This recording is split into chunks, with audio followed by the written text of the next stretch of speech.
Tenga Dios misericordia por mis enemigos, porque yo no la tendré. George Patton, general de los Estados Unidos.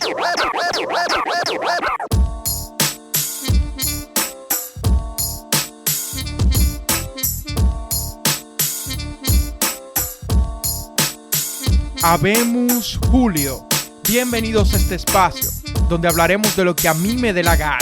Les habla Julio Santana y en esta primera temporada conversaremos de historia de los Estados Unidos. Acomódate, ponte a lavar los platos, a organizar la casa, hacer ejercicio, lo que sea, mientras viajamos por el tiempo. Bienvenido.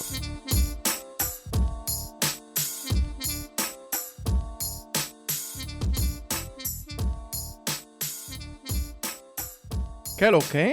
Vamos a hablar de otra guerra. Uno se metió en una guerra, un par de episodios más y ya estamos en otra guerra de nuevo. Así es la vida. Canto malo. Anyway, en el Islam, oye, vamos a hablar de una guerra. Yo salto para el Islam. Pero en el Islam existe una figura especialmente prominente en algunas ramas del Islam que se llama Al-Mahdi. Esa figura profética, escatológica, vendrá al final de los tiempos junto con Jesús. Jesús viene y ese tigre viene allá atrás. Y hay una rama de los chiitas específicamente que creen que ese tipo realmente ya vivió. Es decir, el tipo realmente no se murió, sino que se ocultó. Una ocultación, desapareció para luego volver y contraatacar en algún momento. Así se habla de Hitler en los documentales de History Channel. No sabían que yo iba para allá, ¿verdad? Esos documentales que hablan de que si Hitler se fue para Argentina, de que si se fue por aquí, que si se fue por allá, que si estaban esperando los nazis el momento para contraatacar. Es más, todo lo que tiene que ver con la Segunda Guerra Mundial, no solo lo de Hitler, hizo 1000 documentales de que se fue en ocultación, sino todo, desde las piezas de Hollywood, que son bastante propagandísticas, hasta, qué sé yo, todos los documentales de History Channel. Tú pones History en Netflix para tú buscar, qué sé yo, una pieza de documental para tú verla y te aparecen 500 documentales de la Segunda Guerra Mundial. Y eso tiene una razón de ser. Bueno, no solo una razón, sino varias. Primero, es la historia más cercana. No nos vamos a enfocar tanto en la Primera Guerra Mundial, que es fascinante, porque la segunda está más cerca. Número 2, definió el orden global presente. La ONU surge de allí, la descolonización masiva. En casi todos los países, a nivel global, se habla de postguerra. Incluso en los países que fueron neutrales y que pertenecían luego de la Guerra Fría al supuesto tercer mundo. Y tercero, porque es importante la Segunda Guerra Mundial para la narrativa gringa sobre su rol global y justifica la existencia del complejo militar industrial, del cual hablaremos más adelante, por supuesto. Así que pese a que yo estoy harto del tema de la Segunda Guerra Mundial, yo hice mi investigación y le voy a poner el mismo amor que le puse a los episodios pasados. Pero antes de hablar de lleno sobre la Segunda Guerra Mundial, debemos de retomar la política exterior, porque la abandonamos un poco luego de Wilson. No sabemos bien, o no he hablado bien, de lo que ha sido la política exterior estadounidense desde el 1920 hasta acá con FDR, con Franklin Roosevelt, ¿right? Así que comencemos, ¿no? La primera reacción, o una de las grandes reacciones a la Primera Guerra Mundial, fue revivir la doctrina de Washington. ¿Recuerdan el episodio 21, donde dimos un recorrido por la política exterior estadounidense? Bueno, la neutralidad fue recurrente en ese episodio. La doctrina de neutralidad de Washington. Y así, cuando llegó la hora de oponerse a Wilson, después de que se sale de la Primera Guerra Mundial, ¿quiénes lo hacen? Lo hacen de la forma más esperable, que es yéndose a una neutralidad dogmática, a una neutralidad tan dogmática que se le llama aislacionismo. Pues así fue que los republicanos conservadores abrazaron esa idea y por eso fue que se rechazó con tanta energía el Tratado de Versalles y Estados Unidos se desligó de la Liga de Naciones, que básicamente era una idea tanto de los británicos como de Wilson, a pesar de que los gringos solamente digan que era de Wilson. Pero más allá de esa saga donde definitivamente triunfan los republicanos conservadores porque el mood de los estadounidenses luego de la guerra era vamos a tirarnos a la prosperidad, vamos a bailar, vamos a disfrutar del dinero que tenemos, todo eso, ¿no? A pesar de eso, hubo varios cambios en el rol de Estados Unidos a nivel global. La prosperidad y la destrucción de Europa les hizo entender a Estados Unidos su rol económico, ¿no? Y por eso, aparte de la neutralidad, ahora tenían un enfoque en la economía. Ahora se hacía política exterior más con lo económico que con cualquier otra cosa. Las deudas tuvieron un rol importantísimo. Alemania le pagaba reparaciones a los aliados y los aliados le pagaban deuda a Estados Unidos. Ese era el ciclo de la deuda, básicamente, luego de la Primera Guerra Mundial. No solo eso, sino que los gringos, aprovechándose de su supremacía económica en este momento, o de su rol privilegiado en la economía global luego de la guerra, imponían aranceles para beneficiar a sus industriales. Y a veces veces, de vez en cuando, para beneficiar a sus granjeros, pero los hombres de negocio tenían más poder que los granjeros, siempre. Y obviamente los europeos, principalmente Gran Bretaña, respondían con aranceles y se armaban guerritas comerciales todo el tiempo. Por el interés de los productores locales hacía lo que sea. Sin embargo, a favor de los gringos podemos decir que entendieron en un momento que Alemania estaba demasiado jodida en este esquema de ellos pagarles reparaciones a los aliados impuestas por el Tratado de Versalles para que entonces los aliados le pagaran deuda a ellos. Y lo que hicieron fue que dieron ayuda a los alemanes y miles de millones de dólares en inversiones fluyeron hacia allá, de inversionistas grandes estadounidenses. De igual manera también, entendiendo lo jodida que estaba Alemania, los gringos resolvieron un impasse cuando Alemania no pudo pagar sus deudas y Francia, privando en bully, les mandó los militares para decirle, hey,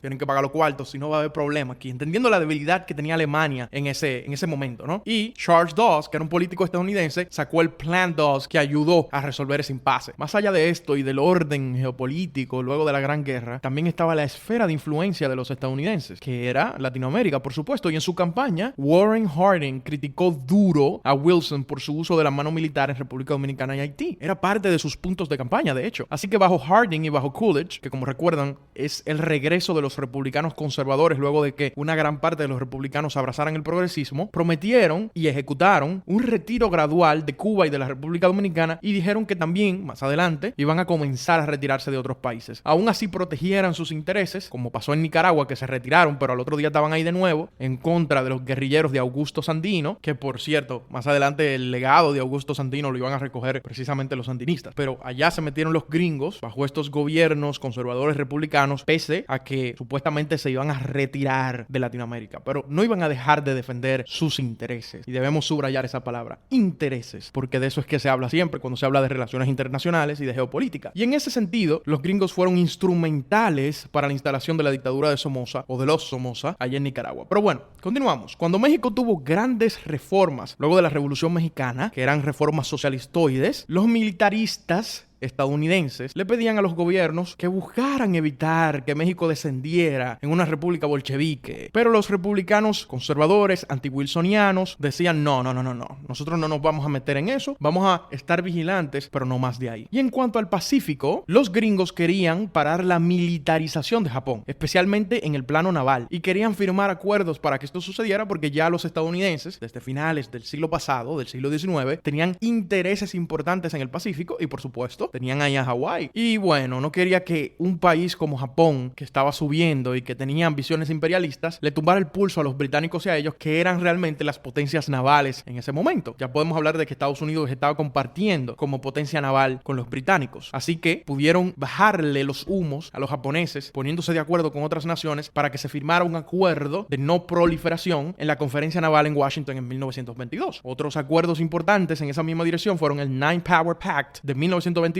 entre 9 potencias mundiales, que incluía Estados Unidos, Francia, Gran Bretaña, diciendo que China se iba a quedar abierta. De nuevo, el Open Door Policy del que se hablaba tanto a finales del siglo XIX y de principios del siglo XX. China en ese momento estaba sufriendo bastantes cambios y ya había dejado la monarquía y estaba realmente en un desorden. No se sabía bien qué iba a pasar con China y por eso era importante decir que el comercio, que era tan esencial comerciar con China y sigue siéndolo hoy en día, se quedara intacto, ¿no? Y por eso el Nine Power Pact de 1922. No me puedo ir sin mencionar el Kellogg-Briand Pact de 1928 entre 15 potencias que afirmaron que no iban a usar la guerra como medio de resolver conflictos, y entre esos 15 países estaba Alemania. Hablemos un poco de la carrera hacia la Segunda Guerra Mundial en la próxima sección.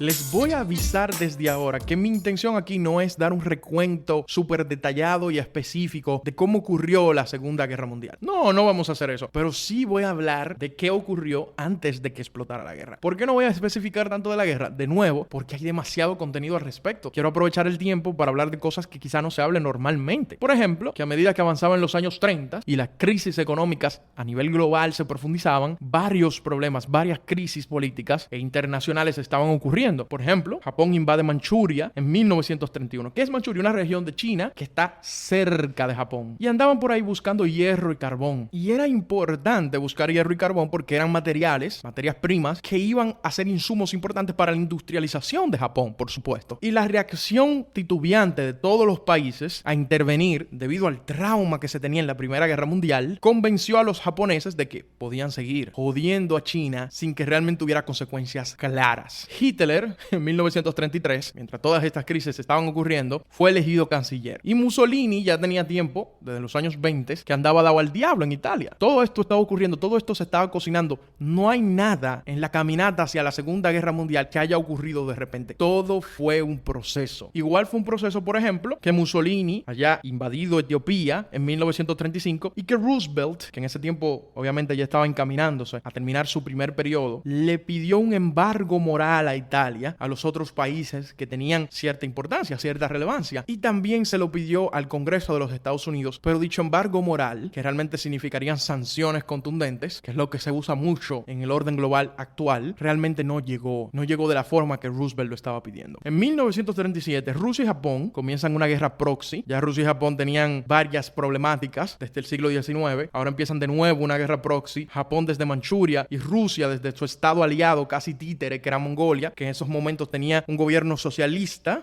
/ comunista. Y bueno, eso ocurrió por 2 años, pero hubo un cese al fuego en 1939. Y verán por qué. Porque se estaba acercando, ya en 1939, a otros puntos importantes. O sea, ya Rusia no podía estar bregando con Japón. Japón, hablamos ahorita, venimos a otras cosas. Así que los años 30 vieron conflictos esporádicos que no tenían realmente un hilo conductor, pero ese hilo conductor que iba a unir todos estos conflictos venía por ahí, se llamaba Adolf Hitler. Se dice mucho, bastante, quizá de manera real y al mismo tiempo de manera propagandística, se puede decir, para justificar las intervenciones, se dice que los esfuerzos de los gringos de mantenerse fuera de la guerra precipitaron la guerra. Y no solo de los gringos, también de los británicos y de los franceses, pero se hace bastante énfasis en los estadounidenses. Al Hitler entender que la movilización para detenerlo no se haría, entonces le dio para allá sus ambiciones. Pero hay que entender la psicología colectiva. El trauma de Francia, por ejemplo, era que Francia había sido el escenario principal de las guerras más importantes en los últimos siglos. Las guerras más sangrientas se daban en Francia y ya no querían que Alemania, Gran Bretaña y el resto de Europa cocinaran conflictos en la puerta de su casa, ¿no? Ese trauma, a pesar de que se veían fuertes desde afuera, les estaba cocinando la mente todo el tiempo. Porque es bueno decir que Francia se rendía, como siempre dicen los memes, desde Gringolandia, que nunca ha pasado por el trauma de una guerra a gran escala entre países peleándose en su territorio. Es más, nunca ha tenido así, ¿desde qué año? Deja ver. Desde 1812 no ha tenido una invasión real de un país. O sea, básicamente desde varios años luego de su fundación. Pero bueno,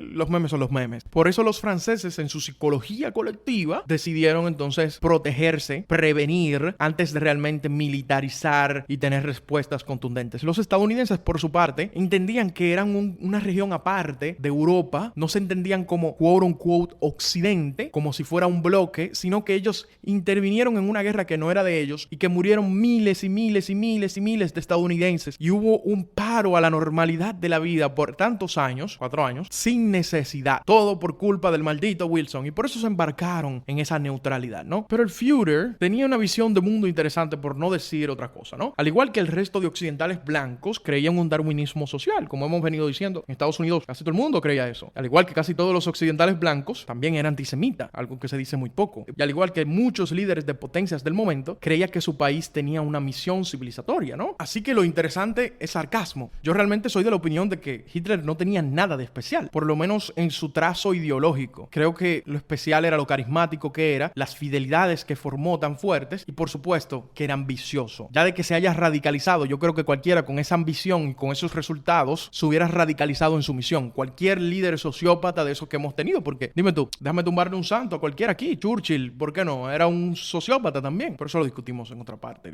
Yo sé que Churchill tiene muchísimo defensor y por eso fue que lo dije así.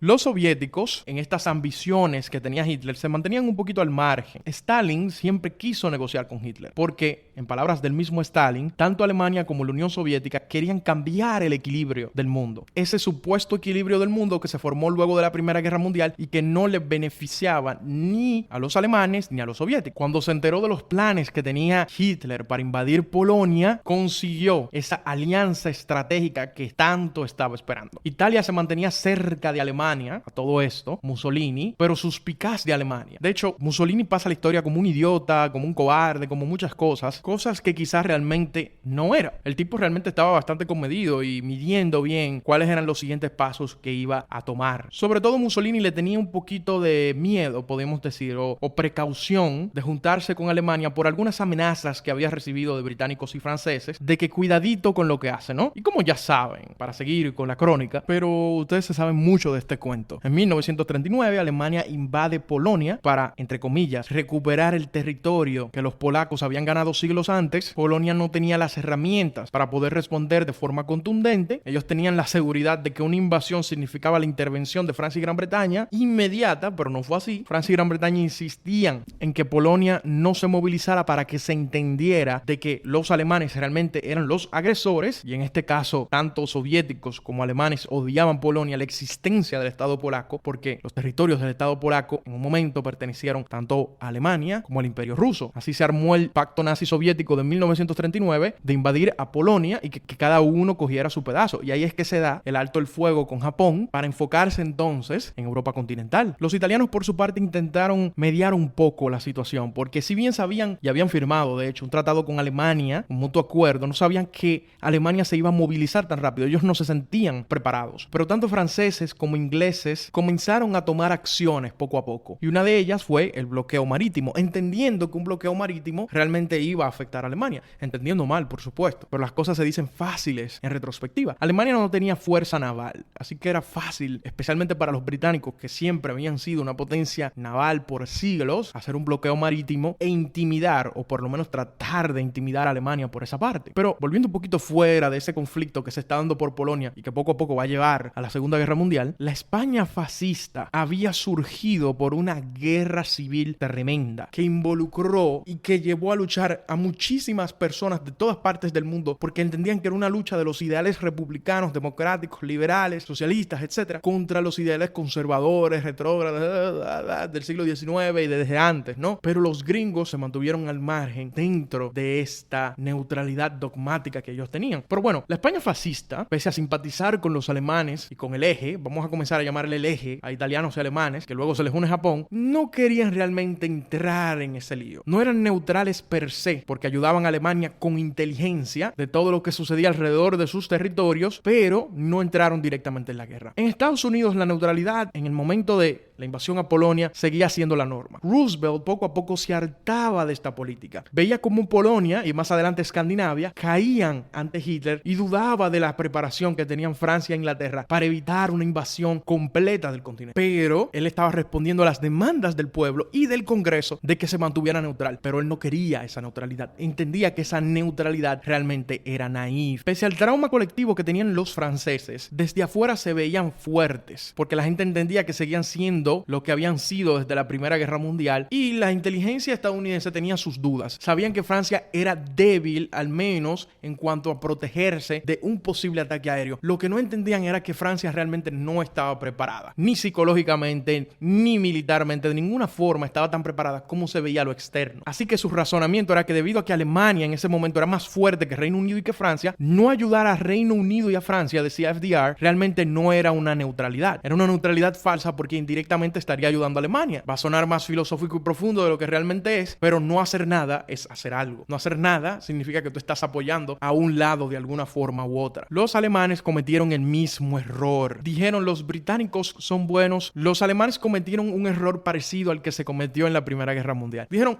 mira, los británicos son buenos en comercio. Debemos limitarlos en su capacidad de hacer comercio, incluso si eso nos mete en problemas con los otros que son buenos en comercio, que son los gringos. Y bueno, ese razonamiento básico tiene sentido, pero donde se equivocaron era en entender que el ejército gringo era sustancialmente débil, pero no en entender, o sea, ese cálculo está bien, sí, ellos son más débiles que ustedes en este momento, pero no en entender la capacidad de movilización que tenía el Estados Unidos próspero en ese momento, próspero y con una población enorme, ¿no? No calcularon eso y entonces dijeron, bueno, en algún momento tenemos que lidiar con Estados Unidos, pero tenemos que hacerlo con cuidado. No queremos que los estadounidenses se metan de lleno en esta guerra hasta que no tengamos los cabos atados. Y ya la cosa comenzó a darse a gran escala. Realmente no había empezado con Polonia, había empezado con Austria, pero luego de Polonia tenemos Checoslovaquia, Rumania, luego los países de Escandinavia, el Báltico. Todo esto estaba ocurriendo y Francia y Gran Bretaña no le declaraban la guerra y comenzaban conflicto directo con los alemanes porque no querían que se repitiera una gran guerra. Los soviéticos también se movilizaron porque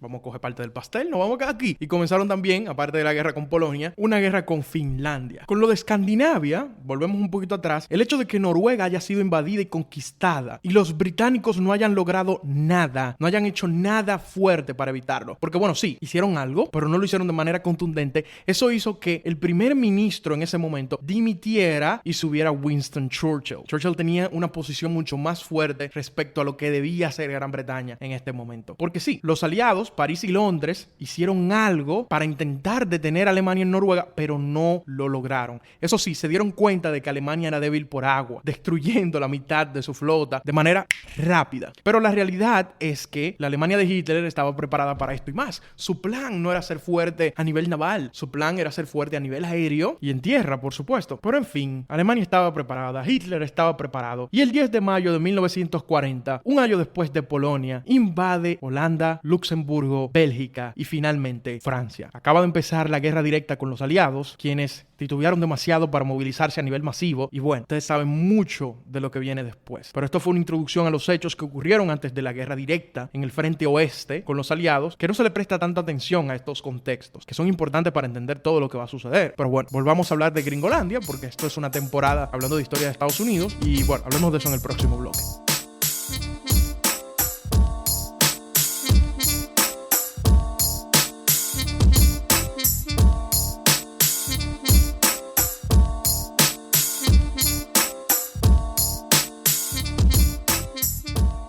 Antes de hablar de Estados Unidos en la guerra per se, hay que mencionar, porque ahorita al principio solamente hablé de los años 20, pero no hablé de cuáles fueron las políticas exteriores de Roosevelt en todo este tiempo antes de la guerra. Así que vamos a darle un poquito a eso también. Roosevelt anunció en Latinoamérica la política del buen vecino. Eso significó retirarse finalmente de Haití en los años 30, darle mejores concesiones a Panamá por su canal, y cuando México nacionalizó las industrias petroleras, en vez de irse por las armas, como pedían muchos empresarios, que siempre andan pidiendo sangre, no, metan mano a esa gente. No, se fue por la diplomacia. Esto era una continuidad de las políticas, entre comillas, neutrales que tenían los conservadores republicanos en los gobiernos de Harding, de Coolidge y de Hoover. Los demócratas, históricamente, porque eran menos cercanos a los empresarios, pedían menos aranceles para que el público general tuviera precios más bajitos y también porque afectaban mucho a los agricultores que históricamente también eran más cercanos a los demócratas. No era tanto por ese asunto de que no queremos aranceles porque creemos en el libre mercado o algo así, ¿no? Era por un asunto de intereses históricos con los que se afiliaban al partido. Y Roosevelt continuó con eso y llevó o avanzó la iniciativa de menos aranceles a Latinoamérica con acuerdos de reciprocidad comercial. Como anunciábamos en el bloque pasado, el Congreso tenía un anti-wilsonismo por el trauma de la Gran Guerra, esa neutralidad dogmática, ¿no? Pero esa neutralidad no convencía a Roosevelt, algo que también nosotros mencionamos. Pero lo que no mencionamos es que por esto fue que Roosevelt decidió ir a un tercer periodo, rompiendo la tradición gringa hasta entonces, porque entendía, coño, esta gente no conoce lo que va a suceder. Esta gente no están preparados para lo que va a suceder. Yo soy, como dice cualquier caudillo, el único que está viendo más allá de la curva. Así que yo me tengo que reelegir. Porque por supuesto, según él, y en la mente de muchos otros, él era el Mesías que había salvado a los Estados Unidos de la Gran Depresión. Y entonces, nada, decidió entrar a un tercer periodo en estos tiempos tumultuosos y lo vamos a mencionar un poquito eso de las elecciones más adelante. Ahora hablemos de que entrar a la guerra, involucrarse en esos asuntos europeos, era extremadamente impopular. Pero los estadounidenses son belicosos y cambian de opinión en cuanto a las guerras bastante rápido. Solamente hay que darle una razón de guerra pequeña, ¿no? Esa neutralidad dogmática hacía sufrir a Roosevelt, lo hizo sufrir durante la Guerra Civil Española, pero particularmente le dolió quedarse de brazos cruzados cuando Japón invadía China, pese a que Japón estaba violando el acuerdo de puertas abiertas que se había hecho en los años 20. Por eso fue que Roosevelt en ese tiempo tiró el famoso discurso de la cuarentena. Y no estamos hablando del COVID-19. Cuarentenear, si me tomo la licencia ahí, poner en cuarentena a esos poderes imperiales que andaban surgiendo por ahí. Es decir, en plena campaña para las elecciones de 1940, a pesar de que el país entero estaba en neutralidad y a pesar de que el Congreso y los que tenían el poder político estaban en neutralidad, él ya estaba hablando de intervenir, de poner en cuarentena a esos poderes, ¿no? Y mientras Hitler estaba a sus anchas en 1939, los gringos, quizá en parte en respuesta a Roosevelt, para amarrarlo, para que no hiciera nada, firmaron la Ley de Neutralidad de 1939. Y esa ley decía que los europeos podían comprar armas, pero sin endeudarse ni usar barcos gringos para transportarlas, claramente alejándose de lo que fue su política antes de la Primera Guerra Mundial, o durante la Primera Guerra Mundial, pero antes de involucrarse directamente. Es decir, Wilson no tuvo una posición neutral real, sino que estaba llevando los barcos con armas allá.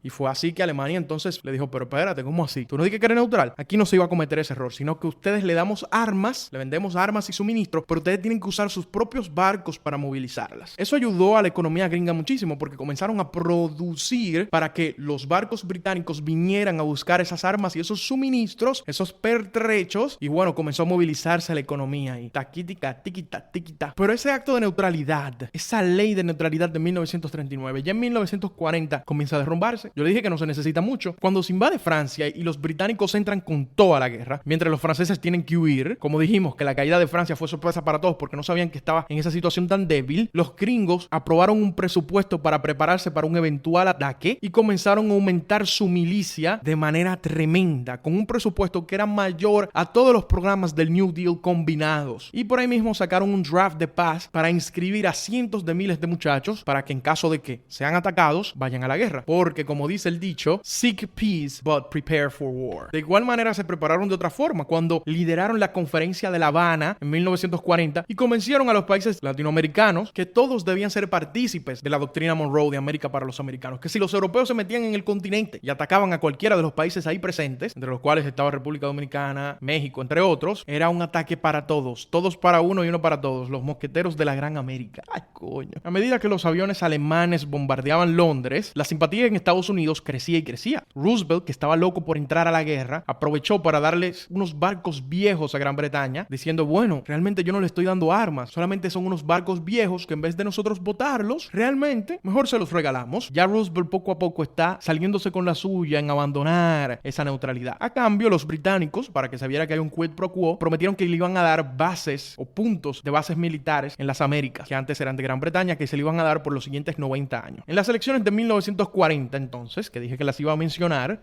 a pesar de que fueron unas elecciones low-key porque fueron en el medio de un tumulto, los republicanos tenían precandidatos no tan interesantes. El conservador Robert Taft, hijo del expresidente y juez jefe de la Suprema Corte de Justicia, William Howard Taft, y el moderado republicano Thomas Dewey. Pero a la última hora se metió un tránsfuga a la convención. Bueno, no a la convención, porque el tipo ni participó en las primarias. Era luego de que se estaban dando las primarias. Un tránsfuga liberal, exdemócrata, que realmente incluso apoyaba el New Deal, que se llamaba Wendell Willkie. El tipo era demócrata, pero decía que estaban siendo demasiado ineficientes con los programas gubernamentales, etcétera, etcétera. Y los republicanos decidieron que este tipo tenía el mejor discurso para hacerle frente a Roosevelt, porque no era un pacifista, es decir, contemplaba más o menos hacer una intervención con lo que estaba pasando en Europa, y de igual manera no era un conservador ni un moderado, sino que tiraba más o menos ideológicamente y en términos de políticas públicas por donde iba Roosevelt. Parecía una buena competencia para un Roosevelt que ya se estaba comenzando a envejecer. Pero pese a las acusaciones de Willkie de que un tercer periodo significa que Estados Unidos se iba a convertir en una dictadura, era parte de sus puntos de campaña, Roosevelt gana las elecciones rompiendo la tradición de dos periodos presidenciales que nunca estuvieron en la Constitución, sino que más bien era una tradición siguiendo los pasos de George Washington. El pueblo estadounidense usa el mismo razonamiento que Roosevelt para votar por él. No vamos a cambiar de liderazgo en un momento tan delicado. Para no prestar más dinero y dejar el trauma de haber prestado muchísimo dinero a los poderes europeos durante la Primera Guerra Mundial, Roosevelt dijo que lo que iba a hacer como política, ya que estamos saliendo poco a poco de la neutralidad, era prestar armas. Los conservadores republicanos decían, ¿prestar armas?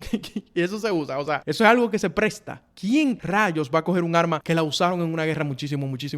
Realmente cualquiera la cogería. Pero Roosevelt sacó el Lend-Lease Bill, que era un proyecto de ley para prestarle armas a los británicos específicamente. Estas armas serían el arsenal de la democracia para defender la democracia en Europa mapa continental, yara, yara, yara. El nivel de debate sobre ese proyecto de ley fue intenso, increíble. Uno de los proyectos de ley que más se discutieron en todo el siglo XX. Pero en 1941 ya se aprobó. Y Estados Unidos abandona oficialmente la neutralidad porque ya comienza a prestarle armas a los británicos. Como nota final, hay que decir que el proyecto de ley de Lend-Lease Bill hizo que las fábricas se activaran muchísimo. Que estaban activas porque ya estaban vendiendo pertrechos que los británicos iban a buscar y que transportaban, ¿no? Pero eso activó todavía más porque iban a comenzar a fabricar armas para prestársela a los británicos. Y ahí, con esa reactivación de la economía, se comenzó a tener realmente un empleo pleno, porque todavía el desempleo seguía más o menos alto, más o menos no, bastante alto, más de 10% desde la Gran Depresión. Y esto de que realmente se reenfocaran y comenzaran con un gasto público fuerte y emplearan a tantas personas y eso resolviera el problema del desempleo y reactivara la economía, decían los keynesianos, eso es lo que nosotros siempre dijimos. Miren cómo se resolvió desde que se perdió el miedo de la inversión pública. Mientras los que están en contra del New Deal, los economistas en contra del New Deal dicen, no, al contrario, fue cuando mermaron las políticas del New Deal que realmente no servían para nada y se derogaron esas políticas que el mismo FDR decía, ya el New Deal se acabó, los programas lo quitaron, es que podemos ver que se sale de la Gran Depresión. Así que el New Deal no funcionó. Usted escoja cuál perspectiva es su favorita. Pero bueno, hablaremos ya en el último bloque sobre la guerra en Europa y en el Pacífico de 1941 a 1945, por supuesto, desde la perspectiva estadounidense.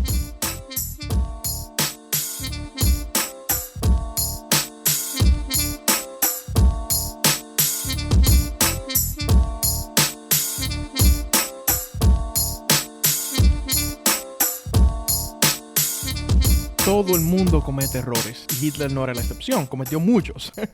Ya, como yo estoy empezando a hablar de esta vaina. Y uno de los grandes errores fue darle para traicionar a Stalin con la Operación Barbarossa. Al principio le iría muy bien y dijo, bueno, yo me la estoy comiendo, dándole a los soviéticos como le estoy dando. Los soviéticos, al igual como con Francia, los estadounidenses, gran parte del mundo creían que estaban mejor preparados, pero no lo estaban. Lo que sí tenían era una gran población y una capacidad fuerte de movilización, que ahí también se equivocó Hitler, lo mismo error que tomaría con Estados Unidos en parte. Los estadounidenses, en un movimiento impresionante, porque ya los antagonizaban por todos los años 30 y los años 20 a los soviéticos, le prestaron bajo la misma ley de Lend-Lease armas a los soviéticos. Y ustedes saben lo que ocurriría después con esa capacidad de movilización de los soviéticos y lo que significaría el ejército rojo para Hitler. Sin mercy como ruso con los nazis. Roosevelt y Churchill tendrían muchísimas reuniones a través de estos procesos y ya la tenían desde antes de que Estados Unidos comenzara de lleno en la guerra, mostrando que había una intención clara de poco a poco irse metiendo en el conflicto, rindiéndole honor a esta nueva posición no neutral. Así que dejaron esa política de que los británicos tenían que transportar sus propias armas, las armas que les compraban, y ya comenzaron a transportarlas o ayudar a los británicos a transportarlas con un convoy de barcos estadounidenses. Y por supuesto, Hitler había dado la orden de que solo atacaran los barcos gringos en defensa propia, pero de alguna manera,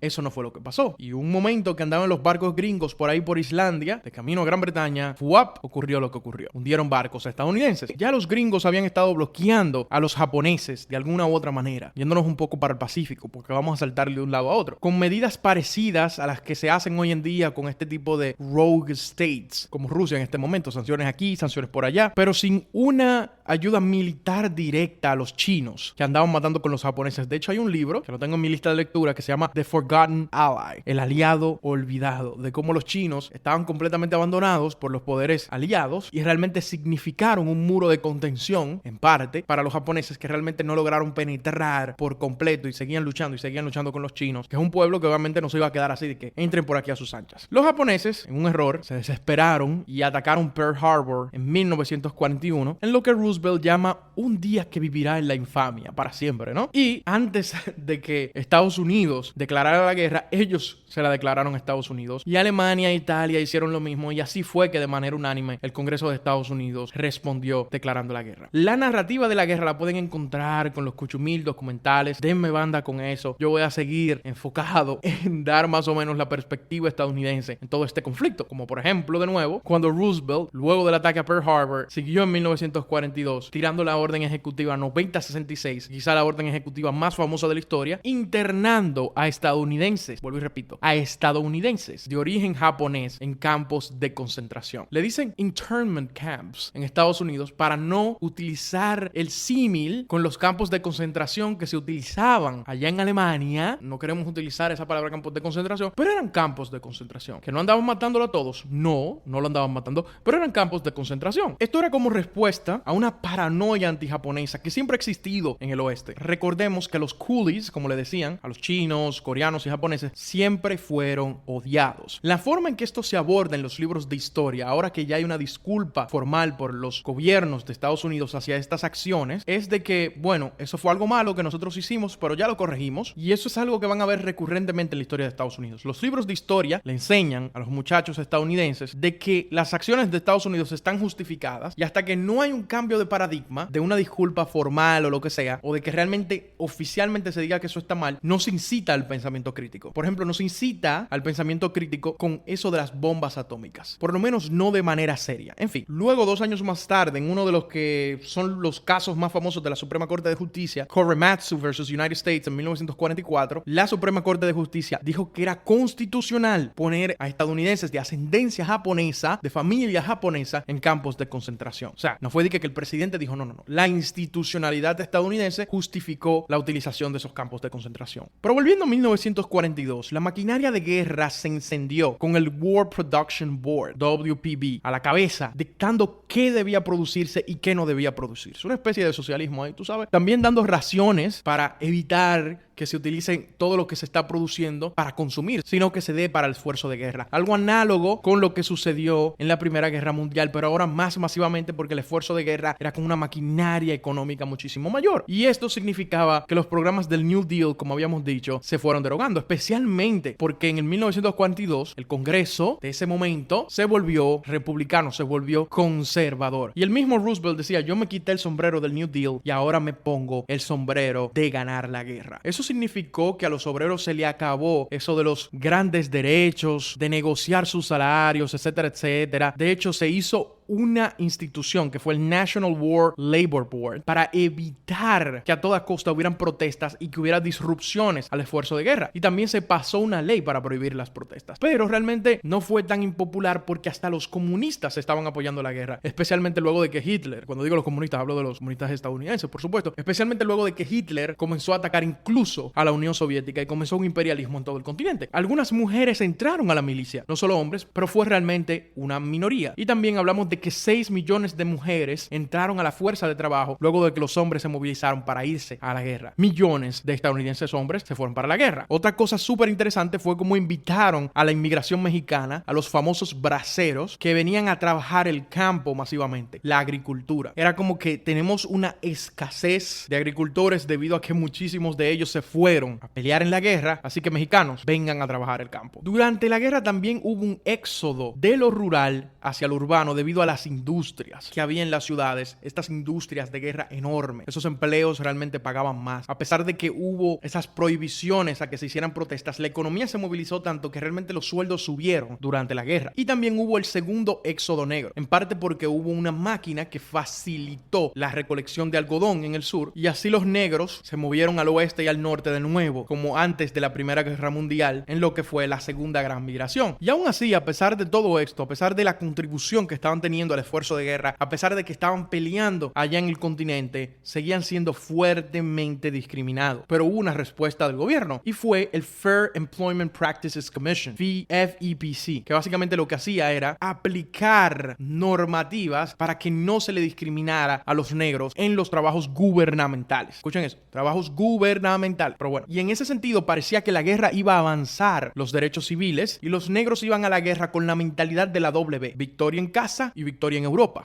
pero pocos sabían que realmente faltaba un buen rato. La economía de guerra seguía convirtiendo a Estados Unidos en una supereconomía, en una superpotencia económica. La economía se duplicó en términos del PIB, los impuestos subieron bastante, especialmente el income tax en todo este tiempo, por supuesto, para financiar a la guerra, y la deuda pública se fue al borde. Todo esto mientras se está teniendo una fuerte posición afuera. Y realmente la gente tuvo no un momento de prosperidad, la prosperidad se la van a guardar para después, pero un momento de respiro respiro ante lo que estaba ocurriendo antes, que eran los efectos de la Gran Depresión. Era claro que poco a poco, con ese liderazgo que estaban teniendo los estadounidenses, iban a terminar liderando a los aliados. A todo esto, la mentalidad de Roosevelt era que primero se ganara en Europa y luego se ganara allá en el Pacífico. Entonces los japoneses estaban comiendo el Pacífico. Pero, sin embargo, valga la redundancia, hubo batallas importantes como la batalla de Midway. Pero de nuevo, no voy a especificar demasiado porque esto no es una narrativa de la guerra. Para eso sigan buscando documentales y películas y ahí. Pero lo importante era entender que esta batalla del Pacífico, o batallas de frente del Pacífico, lo estaba liderando el general MacArthur. No sé si se acuerdan de él, cuando agarró a todos los que andaban protestando por los sueldos de la Primera Guerra Mundial y entró a correazo a todo el mundo. Pero bueno, aquí era el héroe. Fue empujando y empujando los japoneses hacia Japón hasta 1944, luego de que hubiera tenido que salir huyendo a Australia por ahí por los años 1942. Y mientras los japoneses lideraban el Pacífico, pero más adelante serían empujados por los estadounidenses a su propia cueva, en el Atlántico los alemanes probaron ser la para. Ellos contra el mundo, ellos contra Europa completa y Estados Unidos encima de eso. Igual también se metieron en el norte de África con la campaña del norte de África, pero al final los aliados probaron tener una contraofensiva poderosa en el norte de África. A pesar de que Stalin les dijera vengan a ayudarme, que yo estoy aquí solo con los alemanes en la Europa continental y ustedes andan por allá por África, ellos seguían allá, liderados por el general estadounidense Dwight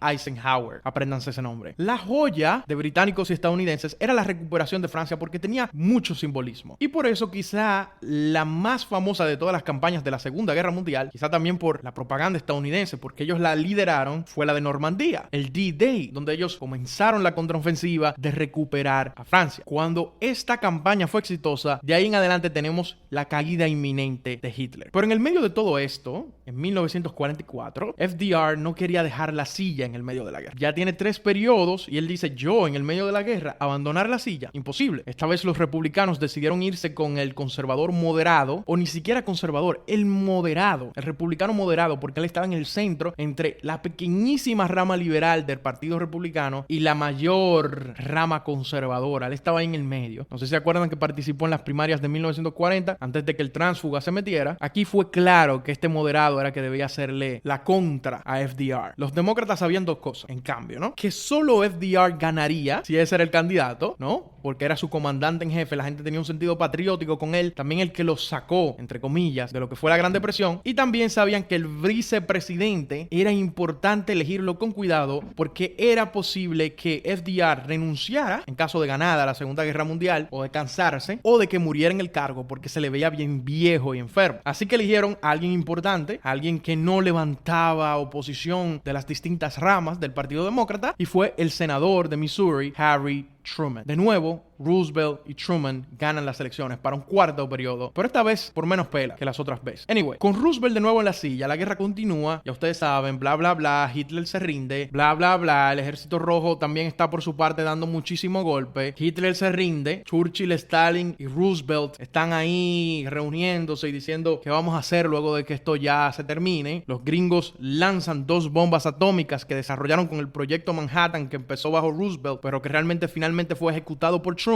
Porque, ¿qué pasó? Porque como predijeron, Roosevelt murió de un derrame cerebral. Las justificaciones a las bombas atómicas son varias. Se dicen que se evitaron muertes porque se evitó que hubiera una gran campaña en Japón que iba a provocar más muertes a la larga, que había municiones, que había arsenales por allí, que había que destruirlos por ahí mismo. Pero tenemos una película que se llama Pearl Harbor y otra que se llama Oppenheimer, que van creando consensos de subjetividades y de opiniones al respecto de este tipo de cosas, y que realmente hace justificar a los estadounidenses de esas acciones. Pero yo, leyendo los libros de historia, veo que intentan no mencionar demasiado que había miles y miles de civiles que fueron calcinados inmediatamente, hechos ceniza por esas bombas atómicas. Eso para evitar crear simpatía. Pero bueno, de nuevo, Hitler se rindió, más adelante Japón se rindió, y luego de esto toca construir un nuevo orden mundial. Nos vemos en el próximo episodio, donde hablaremos de una nueva guerra, pero esta vez un poquito diferente, la fría y no una presidenta.